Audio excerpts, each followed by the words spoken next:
Well, how's everyone doing today? The nice, dreary, gray New York Saturday. I hope everyone had a very happy and a very pleasant Christmas going into the new year. And that's for everyone. Uh, my Christmas people, uh, my brothers and sisters of the Jewish faith, of Islam, uh, Kwanzaa, Greek Orthodox, the whole family.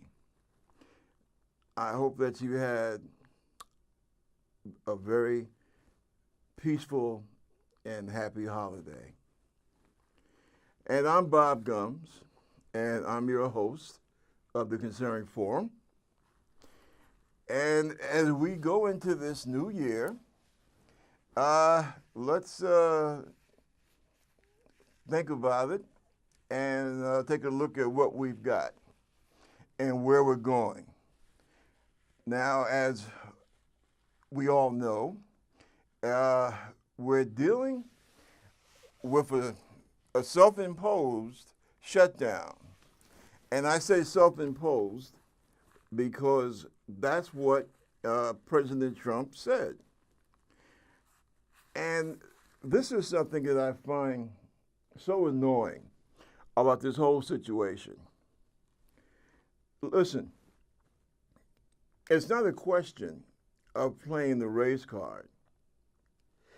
It's a question of dealing with facts. And you know, that's one of the most worrying things about this whole Trump administration. What do we call this? The Trump era. Although I really think it's not going to last that long to be called an era. We hope. But this is one of the main things that you can say is actually damaging the United States. It's damaging us as a country, and it's damaging our position in the rest of the world. And what I'm referring to is this crazy way that Trump and the minions that work for him, they have this idea that truth is not truth, and that it's okay for Donald to say something but not mean it. And I think that is so friggin' crazy. Really, it's scary when you sit down and think about it. Listen, for those of you who have children old enough for military service, or who might want to do military service, think about this for a minute. You have a commander-in-chief who basically doesn't seem to understand that presidents should tell the truth. Now, of course, we understand, like World War II, certain things were not said, or certain deceptions, because you don't want the enemy to know everything that you're doing. That's not what I'm referring to. And as some of you who know me personally can attest to, I spent about 26, close to 27 years in the military, Army, Navy, and Army Reserve. And for my time in the Navy, half that time, I was an intelligence technician assigned to the Defense Intelligence Agency, DIA, with a cosmic top secret clearance.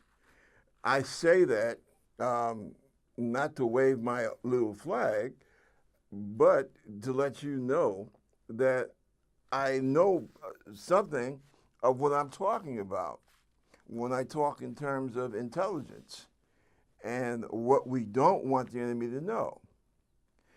And if you're talking about national security, by the way, Donald Trump is the worst thing that's ever happened to this country in terms of being the chief executive.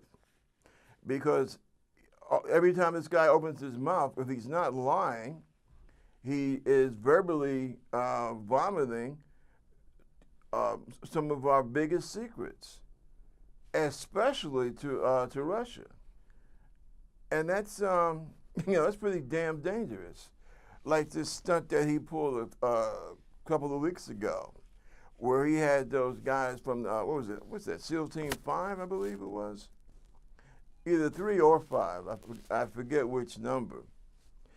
But he has these fellas come with him to the Oval Office and take pictures without blanking off their, cutting out their face. And my question is, who the hell does Donald have working there in the White House? Because any damn fool should know that with SEAL teams, they're slightly different. They do a lot of deep insertion work from time to time. They have to go, actually, they did a lot of this in Libya and situations like that. And because of that, we try to keep their faces covered as much as possible because we don't want them to be that easily recognizable, because that becomes a security risk, not just for the SEAL team guys, but also for their families. We're talking about possible kidnapping, violence done to the families, that sort of thing. And I'm sorry, a president of the United States should know better. But see, this is the kind of nonsense that we've been dealing with ever since Trump came in the front door of the White House. Now, getting back on point that I was going to make, and again, not to play the racial card, but there are times I believe that America has to start facing up to its issues. Race being one of those top 3 issues, as what do you call it, the third rail, one of those third rails of American politics. Listen,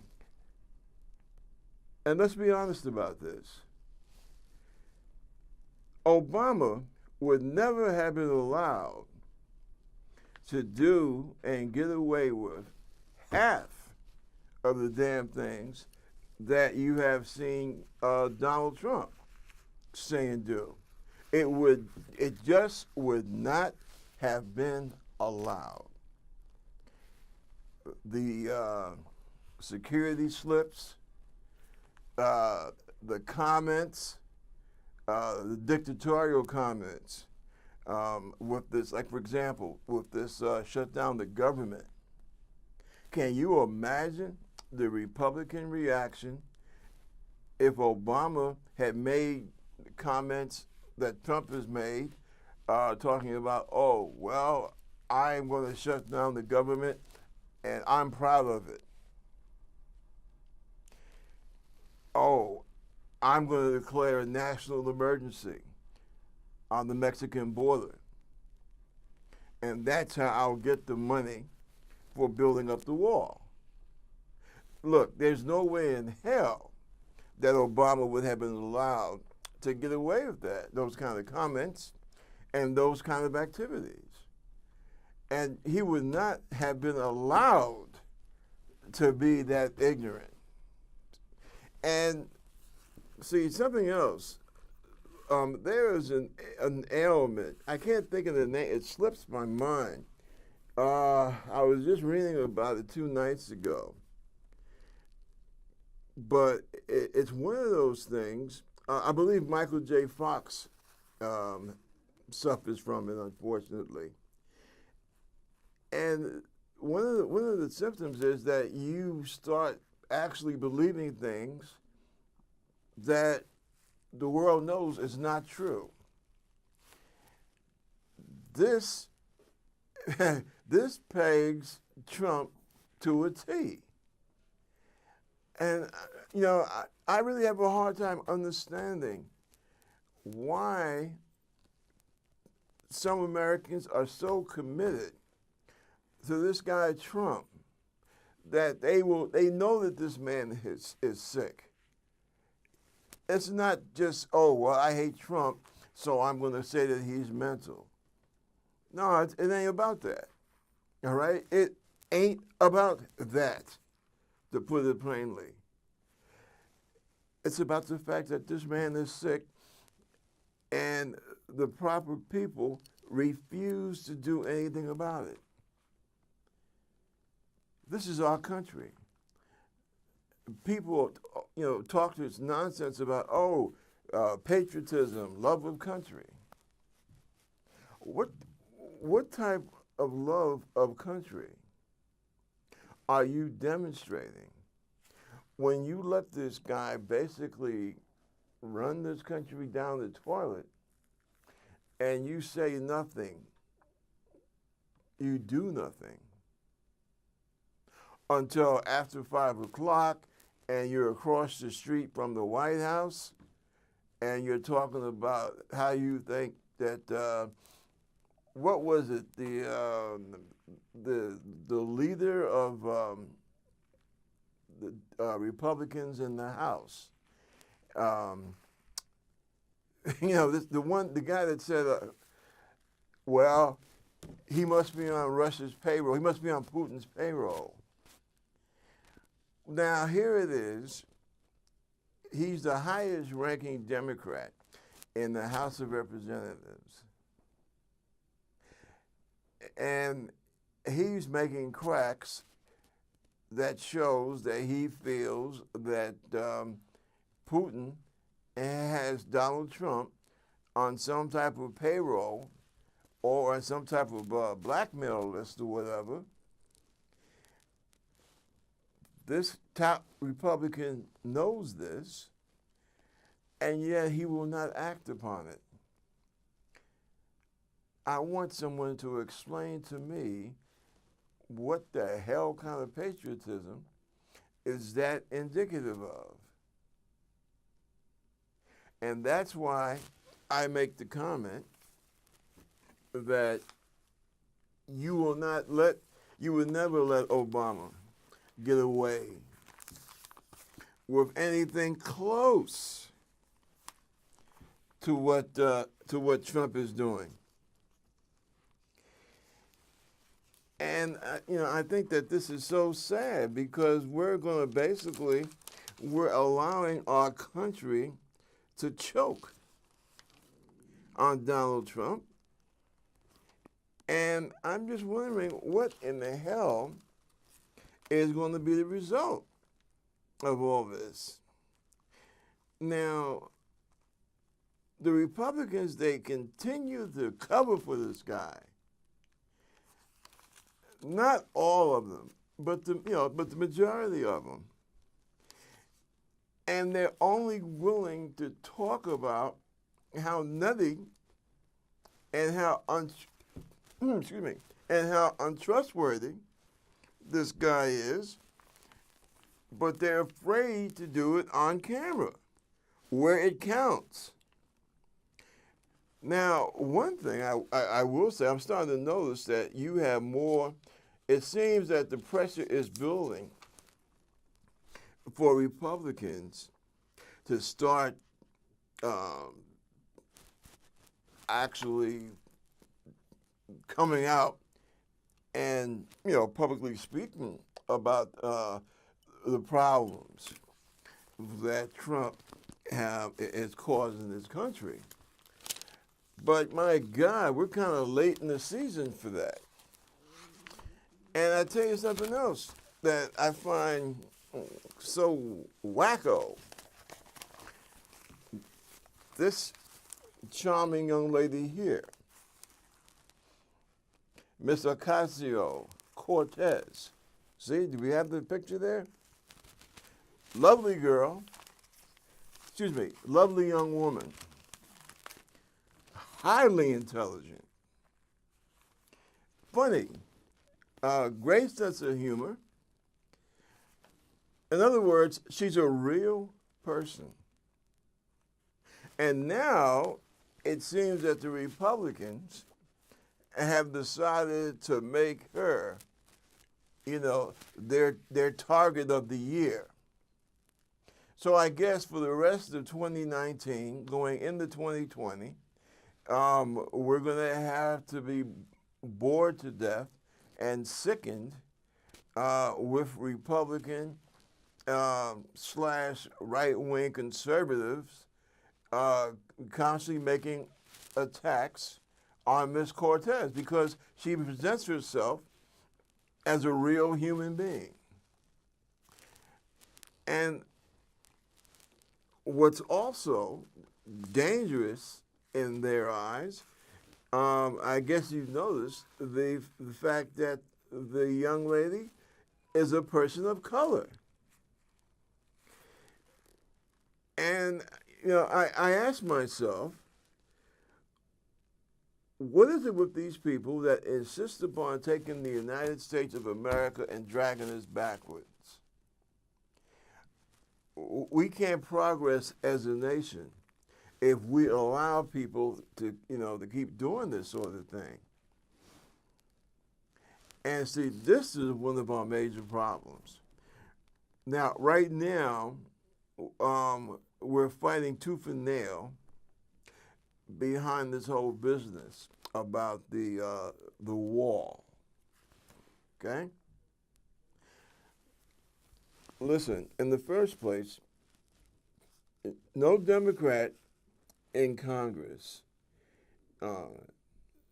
really, they should not even be bothered discussing this whole thing about a wall. I'll tell you why.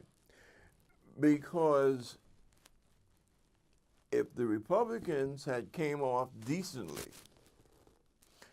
and talking about, hey, well, we have a slight problem in terms of people coming across the Mexican border, blah, blah, blah. We also need to be careful in the age of terrorism. We need to check out our borders, both with Mexico and with Canada, because you never know when somebody's trying to sneak a bomb package or something like that, over the border. And we need to be very careful in how we administer our side of the border. Hey, no one has a problem with that. That sounds, that's perfectly reasonable. We do not live in the era of Star Trek, and a United Federation of Planets. Is that how that's how they're set up, the Federation. Okay, we're not there. That's something, a whole nother era. It has nothing to do with us right now. Right now, we are in the era of nation states. Okay, we're not like at one time, the Roman Catholic Church basically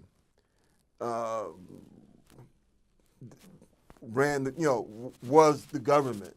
By that I mean that if you were in Germany or if you were in England,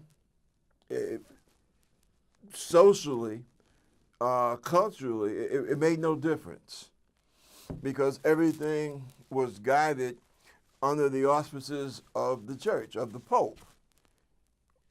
And then, as kings in Europe wanted to basically have more of their own, power. In other words, I'm English, so I'm the king of England. I want to run England. This is my turf, not the Pope. Let the Pope sit in his church and talk to Jesus. All right? I'm King Henry VIII, and I'm the King of England. And I want it like A, B, C. Henry II, with his struggle, which he eventually won, to basically tear common law away from church law. So eventually what happened, you couldn't, if you committed a crime, you couldn't say, well, hey, I want to let the church try my case. You couldn't do that. If you raped a nun, for example, guys would be able to say, well, hey, listen, that's not true. I didn't do it, and I want to go to the church and let the church council in this area handle my case. And Henry II, essentially what he did, he came along and he said, oh, the hell with that. I'm appointing justices of the peace to hear the case, and we're going to start this thing with a jury so that they can judge on the facts of the case. And the judge will be the one to determine what the sentence or punishment should be if you're found guilty. And that is what began to do away with all of the stocks, and you got your head, in the stock, and you couldn't move, or the dunking pool, right? They tie your hands, and then they would throw you in a lake or a pool of water or something. And how did it work? If you floated, you were guilty, and if you sank, you were. Hold on a second. Yeah, if you sank, you were innocent, and all that crazy kind of crap. But see, that's what you had in Europe,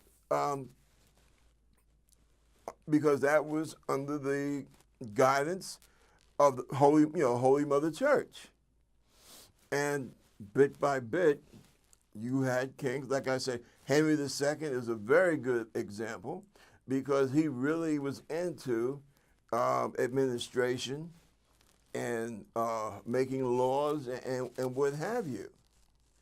And that changed all of that, see, until we get to the point where it's about the nation state.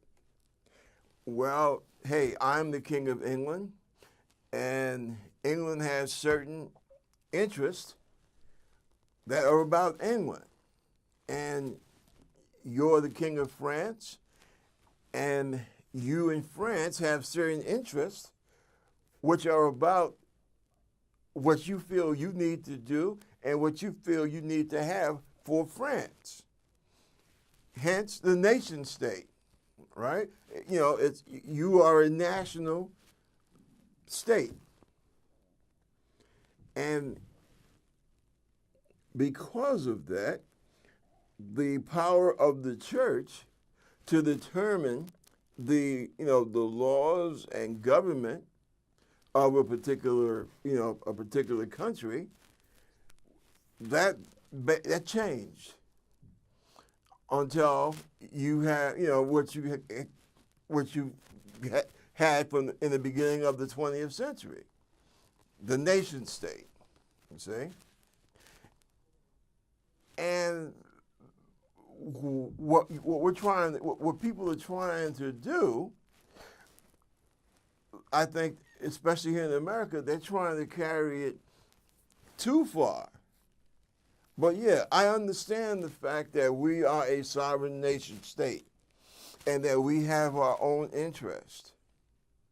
And one of those interests is to protect our country, the country, and to delineate our border. In other words, where are we? All right, we go down south to a certain point, and then boom, that's Mexico. That's not the United States. And if you want to go north, you go north to a certain point, and then boom, that's north. That's Canada. And we are between Canada, and Mexico, and bordered on both sides by an ocean, by two oceans. One's the Pacific, the other one is the Atlantic. And that's all well and good. The problem is that you're not doing this. When I say you, I'm talking about the people who are so terrified that you're going to have a zillion people from Mexico and Central America trying to just rush over the border and come to the United States, which is totally a bunch of nonsense. And see, that's the problem. And once again, this whole racial thing, this whole bugaboo about race, that pops and it rears its ugly head. And it's sad, it truly is, because something so simple as maintaining your own border, something that simple has to be taken and turned into a whole deal of racial supremacy. And it doesn't have to be that way. It's really dumb when you get right down to it. Because once again, no one is saying that America could not have its own boundary line as a nation state. No one's saying that. It really gives the appearance of some little weird guy with a baseball bat running up and down the street, banging on stuff, and saying, yeah, I'm an American, that's the border. I'm an American, that's the border. And that it really looks stupid because, okay, we see that. We can read a damn map. But see, the problem is when you have people and when you have a political party that has nothing to offer the citizens of this country, then what do? Oh, well, let's throw them some racial diatribes. Let's keep the folks busy. We're not, hell, we can't be honest and say, oh, well, we really don't have anything to offer you, to you working class Americans. So instead of being honest and going amongst the working class of America, and that is everyone in the working class, instead of going out and amongst them and ask them, hey, what do you think, what would you like to see develop in this country? Do you think that we're getting enough higher education? Are you satisfied with your health care and the things that you have to do to try and obtain health care? Are you okay with with your diet? Are you okay with the amount of food that you're able to get per day? Do you feel that your diet is a safe one? In other words, are you okay with the food that you eat? In other words, is it safe? Well, you get the idea. Instead of those people just, going amongst the community and, asking people their opinion and asking them how they feel about the various situations that we face in this country, they don't want to do that. They would much rather go amongst the people and incite hatred and divisiveness. And I guess one of the reasons that they would rather do that is because they're afraid of the answers. You know, they're afraid to go and talk to working men and women in this country because they know that if they started to do that, then the working men and women of this country would actually tell them what the problems are. They would actually tell them, well, you have a huge gap between the have and have-nots, which we should not see in a country like the United States, because we're not supposed to be like that. Yet we are. And us working people would like to know, why is it that the working class people, their situation is very foul and getting fouler or getting worse every year? And see, to avoid themselves from being put in that situation where they would have to cough up the answers, they feel safer just getting people angry and bitter and mistrustful. And unfortunately, that's one of the things that Donald Trump is a master at. That's why he chose to run as a Republican rather than a Democrat. Because with a certain socioeconomic group, he knows how to push their buttons. And that's the problem that we have in this country.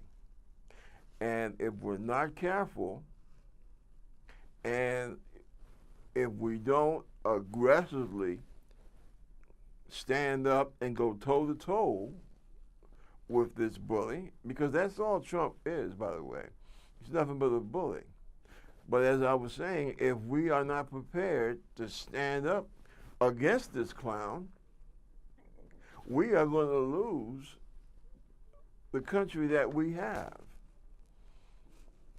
And I'm quite sure, as I say this, you've got some folks say, oh, well, the hell with that. Damn country ain't worth crap nohow, blah, blah, blah. Well, I tell you what, and, I'm not one of those, people that cannot see any wrong that America has done or is doing. I'm not one of those folks. But being honest, there are a lot of, there are places in this world where I can assure you, you don't want to live there. Now, generally speaking, and when we're talking about Western countries, United States versus Canada, versus Spain, France, Germany, generally, it's not a vast difference. There's not a vast difference in terms of the laws, right? You commit a crime, you can be assured of, basically, being treated halfway decent. You're going to have certain protections, so on and so forth. Well, okay, that's all part of the Western culture, right? But just like with people, there are certain differences. But like I say, those differences are not so great that you would not want to live. In other words, like the difference between, say, living here and being a citizen in China. All right, there you're going to find a vast difference. The legal system is much different as opposed to what we have here in the States. Um, you see what I'm saying? Um, it's relatively generally it's not a great deal of difference. But this whole thing in terms of the border, okay, that's something else because the right wing, and when I say right wing, I'm talking about your alt-right. I'm talking about these clowns that come on the radio, especially like Rush Limbaugh, for example. Um, you know, the lady that made the comment about black athletes, saying that we should shut up and dribble and not publicly express our opinions about, you know, public issues. Um, those are the people. Oh, and the senator from Arkansas, what's his name? Tom Cotton, okay? Folks like that, those are the ones that the whole border thing really scares the living hell out of them. Because, and I'll come right out and say it, because of their racism. Now, some of them would say, I feel insulted because I'm not racist. And then you're going to have some, they're going to see that as a badge of honor. Oh, so you think I'm racist? Oh, wonderful. Gee, makes me feel good. And they're following, they said Rush is a racist. All right, way to go, Rush. See, that is the whole impetus behind this damn wall thing between us and Mexico. Basically, just like Cotton said, I read this statement from him, it must have been about 7, 8 months ago. But his thing was, they'll change our culture if we don't stop the Hispanics from overrunning our borders. And really, that's what the whole thing is about. It has nothing to do legal or illegal. I mean, that is just so much nonsense. But what happens, unfortunately, many times people are kind of cowardly about certain things, and they would rather say that, we're talking about border security, and we're talking about the rule of law, and blah, blah, blah. And in actuality, it ain't got a damn thing to do with none of that. It's about dark people coming in the country, okay? And that is why not just Democrats, but any, decent American should be against compromising with Trump on this wall nonsense. Because you're going to take billions of dollars just because of the fact that you don't want to see a young Hispanic man picking picking the vegetables that you and your kids need to have in their diet. And see, now you think about that. You must have fruits and vegetables in your diet. That stuff will keep you alive, literally. It is important. But you yourself, you don't want to pick it. and you don't know anyone that wants to pick it. But the people who do come here and pick the fruits and vegetables, you turn their lives into a living hell. When all they're trying to do is pick the lettuce, pick the fruit, and try and make a few extra bucks for the kids. And you turn their lives into a living hell behind that. Now, I want someone to please point out to me, where is the logic in that? You know, this is supposed to be the country. What was that lady's name? Emma Lazarus, that wrote that poem that's on the book that the Statue of Liberty holds as she stands, in the harbor there, in New York Harbor. Give me your poor, your tired, your huddled masses yearning to be free.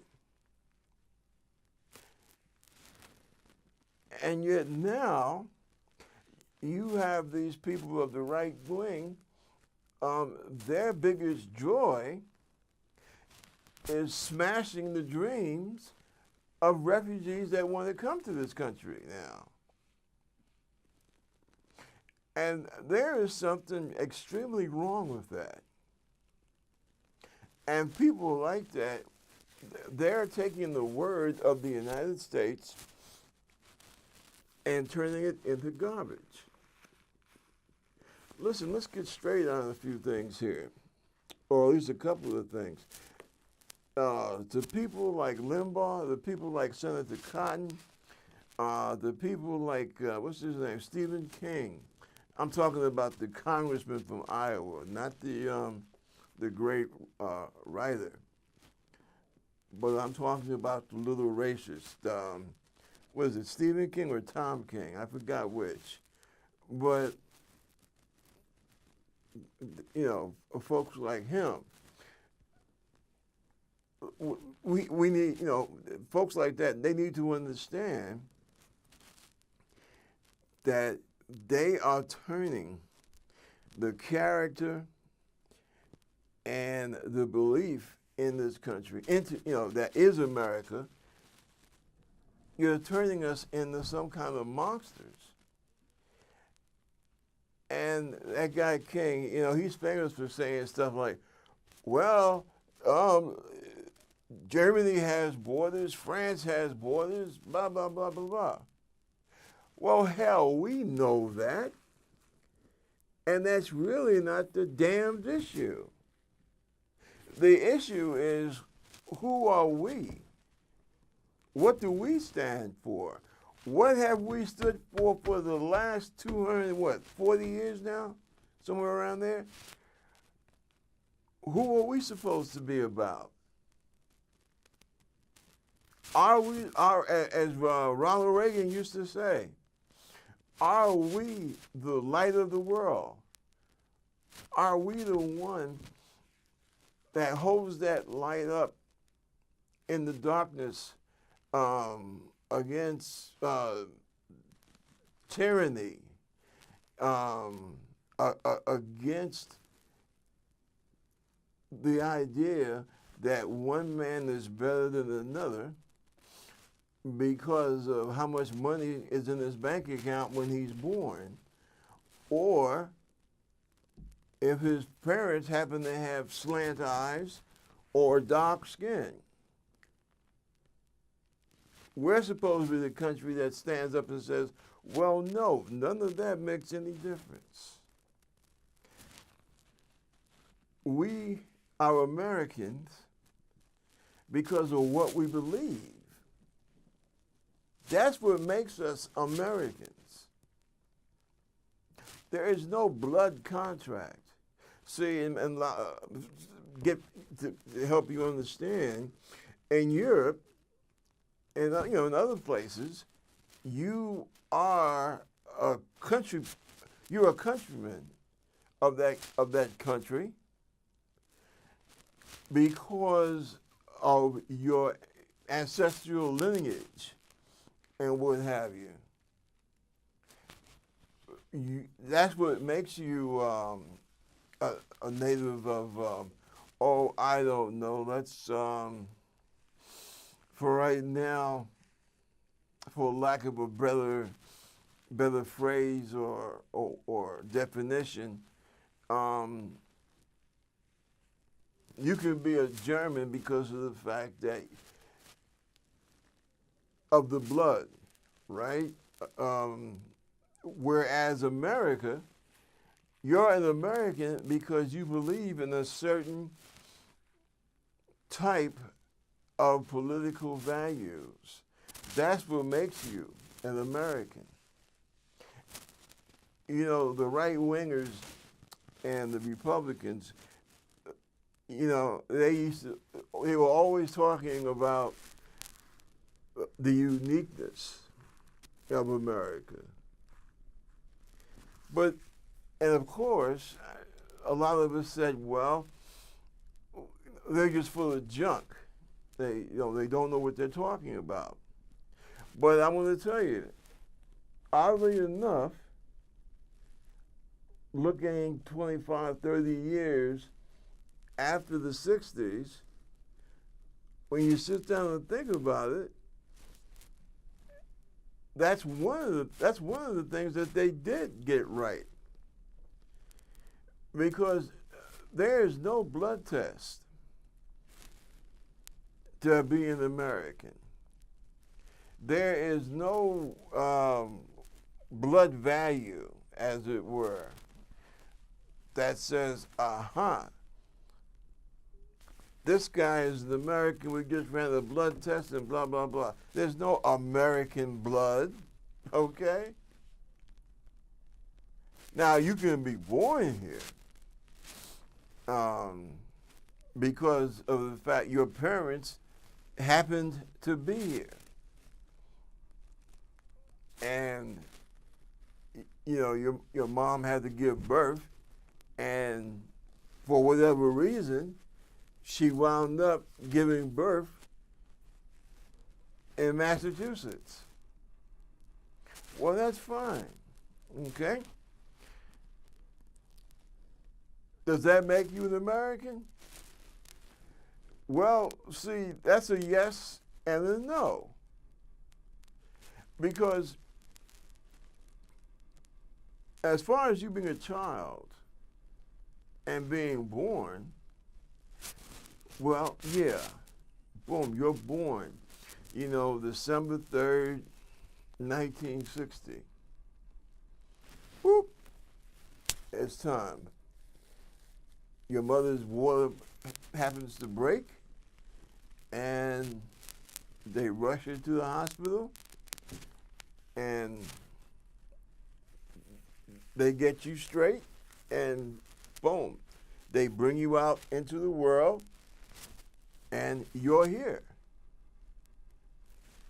So boom, you're an American. You're born here in America. But I think the proper question is, what makes you an American? Yeah, that's the question. Maybe that's the best way to put it. What makes you an American? Well, the whole scenario of your mom's water breaking and you are delivered here in the United States, yeah, that's a part of the process of who you are. But see, there's more to it than that. Because the idea is that we hold these truths to be self-evident, that all people are created equal, blah, blah, blah. That is what makes you an American. That shared set of political values. That's why somebody, Okashiwawa, or Rodriguez, or McDougal, O'Reilly,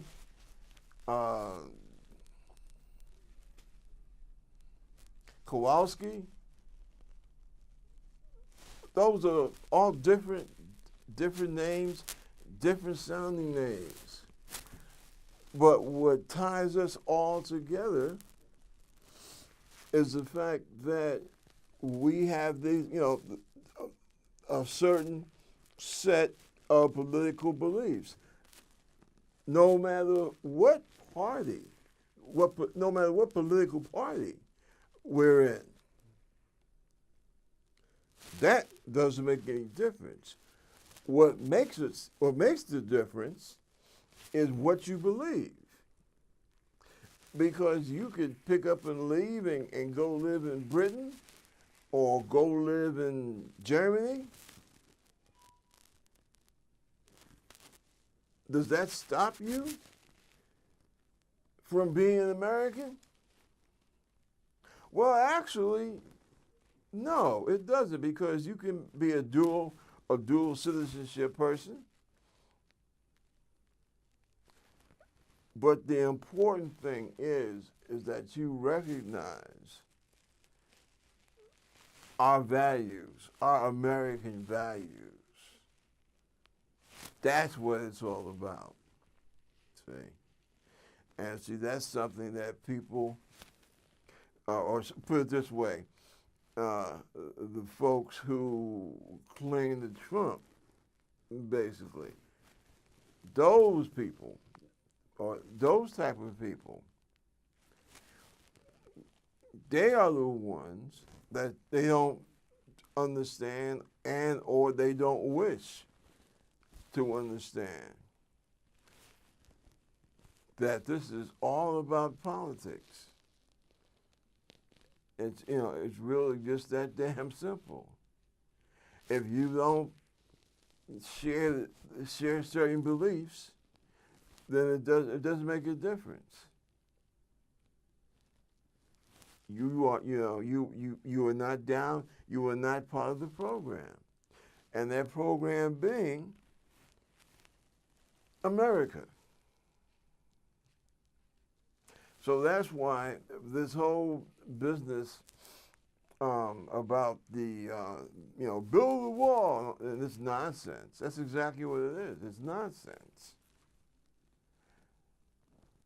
And we have to start learning how to be aware of things. You understand? And what makes it, what makes certain things that people say so dangerous? Because this nonsense with the clown talking about his wall,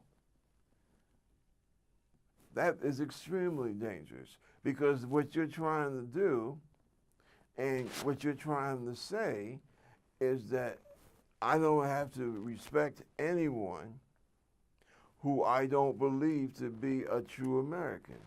And that is so divisive.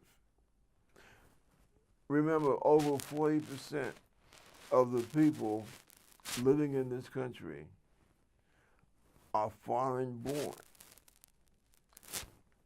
In other words, their ancestors, if you would like to put it in those terms, those ancestors of yours, right? They are part of a club which tells the world, hey, over 40% of people here in America are foreign born. And this is something that is really, seriously, it is something to think about.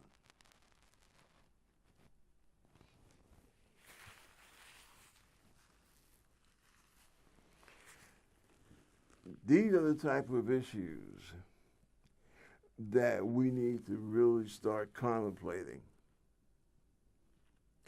And I will tell you, we are damned lucky.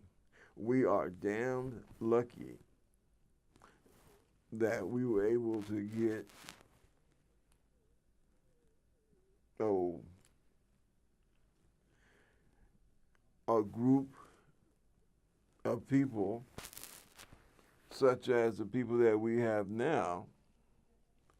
We're damn lucky because I tell you, quite frankly, you have a group of people in this country that are determined to start people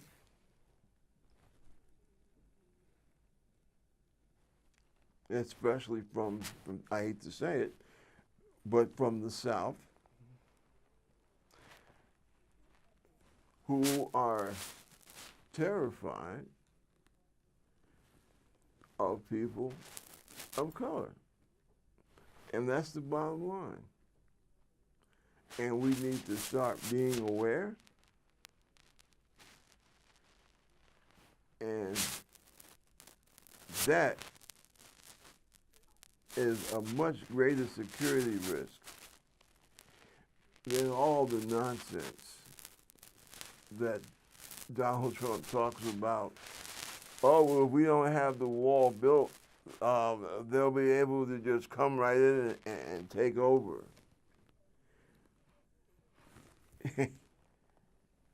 This is what you do when you're trying to topple a government. You feed the people of the country that you're targeting. You constantly target those people with fear bombs. You keep on feeding people pure nonsense. That's what the whole Trump campaign is based upon. Lies and fear.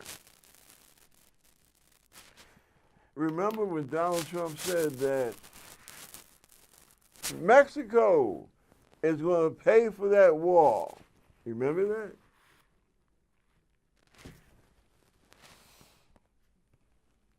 I don't see no cashier's check from the government of Mexico.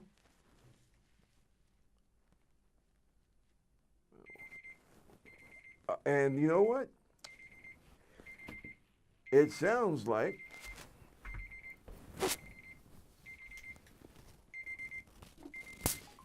and whether you know, it is.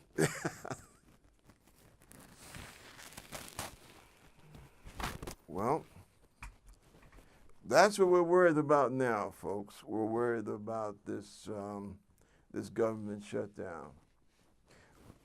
Apparently, we're worrying about it. The right-wing talk show host, they're not worried about it. I guess not. They make millions of dollars a month trying to scare you hard-working folks out there. And I guess they figure, what? Who, me? Scared? Well, if you got their paycheck, I'm quite sure that you would not be scared. But that's what we have going on right now. Now, I worked for the government for almost 5 years. And I know what those people are going through. Let me ask you. Let me ask you to think about something. Like most people, you're about 2 paychecks away from financial disaster. How many of you would like to be in that position where you literally cannot afford to help feed your family. How would you feel about that? I know that, well, put it this way, I would be pretty damn scared.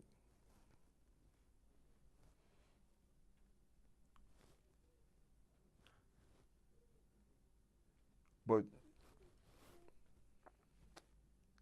we have Donald Trump got in this ship of state. So knowing that, yeah, I think it's time to be worried, quite frankly. But see, this is what happens, and I hope that we won't have to go through this ever again. Don't get me wrong. I'm not saying that we'll never have bad presidents again. I'm not saying that.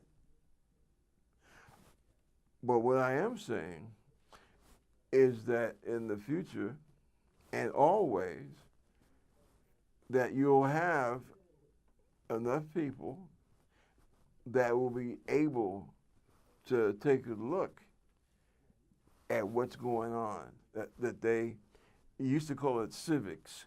Nowadays, what, current events? But you're getting the idea that you basically know what the hell is going on, quite frankly. Because if people knew what was going on, we wouldn't be in this situation in the first place. Because Donald Trump has spent the last 3 years taking advantage of the, how should I say this, the ignorance of America's working class. And that is our problem. And that's sad. But fear not, because we will overcome. We most certainly will. So at this point, let me go ahead and close up shop here. And I look forward to seeing y'all next Saturday, same time, same place. And this is the Concerned Forum. I'm your host, Bob Gumbs, and I shall see you next Saturday. Good night. Take care.